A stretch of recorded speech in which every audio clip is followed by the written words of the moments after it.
જય જવાન, જય કિસાન, જય મુરલીધર। હવે મિત્રો આપણે અગાઉથી તમને ક્યાંક ને ક્યાંક આપણે ખેડૂત ચેનલની અંદર 2026ના ચોમાસા વિશે તારીખ સાથે આપણે માહિતી આપેલી છે, પણ ખાસ આપણે આજે માહિતી આપવાની છે મિત્રો કે નજીકના દિવસોમાં આપણે વાવણીના વરસાદ ક્યારે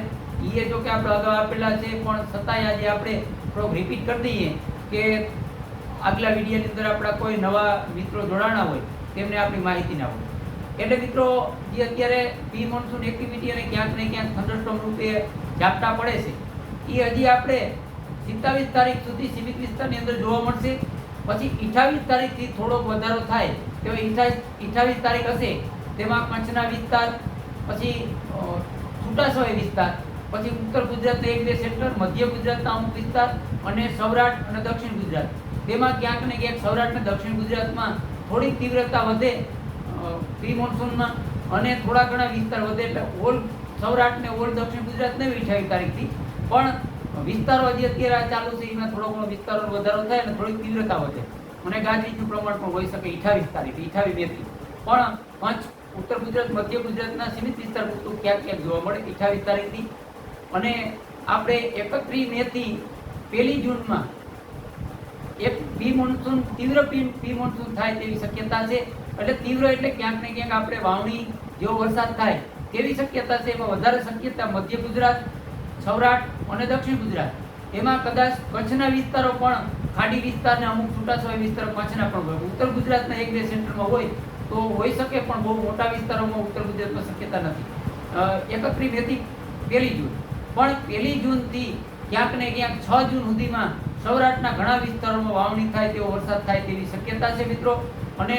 મારા અંદાજ પ્રમાણે સૌરાષ્ટ્રના દરિયાકાંઠો વિસ્તાર છે, પછી આપણે દક્ષિણ સૌરાષ્ટ્ર કહી કે પશ્ચિમ સૌરાષ્ટ્ર કહી કે મધ્ય સૌરાષ્ટ્ર કહી કે ક્યાંક ને ક્યાંક ઉત્તર સૌરાષ્ટ્ર કહી, તેમાં વિસ્તારોની અંદર વાવણીની શરૂઆત થાય। પણ આ નૈઋત્યનું ચોમાસું નથી, પ્રી મોન્સૂન હશે, પણ તેના હિસાબે આપણે વાવણીના વરસાદ શરૂઆત થશે અને દક્ષિણ ગુજરાતમાં થોડોક વરસાદ વધારે હોય અને તીવ્ર ગાજવીજ સાથે વરસાદ હોય એવી શક્યતા છે મિત્રો। અને મધ્ય ગુજરાતમાં છૂટો છવાયો અને ઉત્તર ગુજરાતના કચ્છના વિસ્તારોમાં, ઉત્તર ગુજરાતથી કચ્છના વિસ્તારોમાં પણ વધારે, પણ ઉત્તર ગુજરાતના સીમિત વિસ્તાર પૂરતો જોવા મળે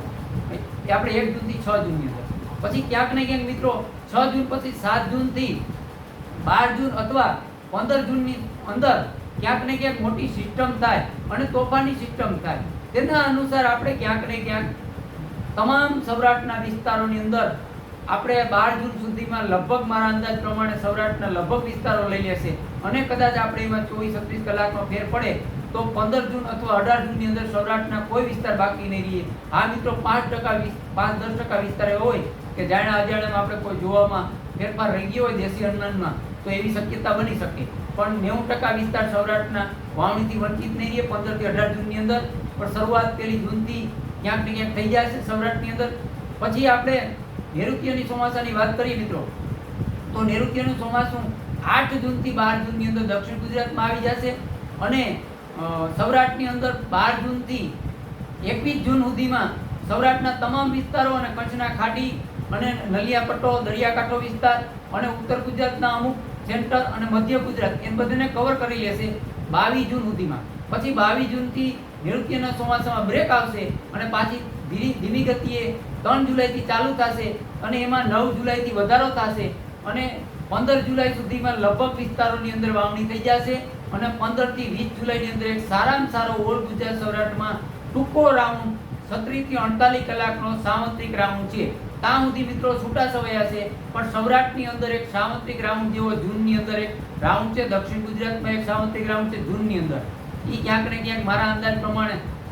આપણે 7 થી 15 જૂન અથવા 18 જૂનની અંદર સૌરાષ્ટ્રના તમામ વિસ્તારોને વરસાદનો લાભ મળી શકે આવી શક્યતા છે। આગળ પણ કંઈ હવામાનમાં ફેરફાર હશે તો આપણે આપણા ચેનલ અંદર વિડીયો બનાવી તમને માહિતી આપશું। આ વિડીયો પૂરો કરી જય જવાન, જય કિસાન, જય મુરલીધર।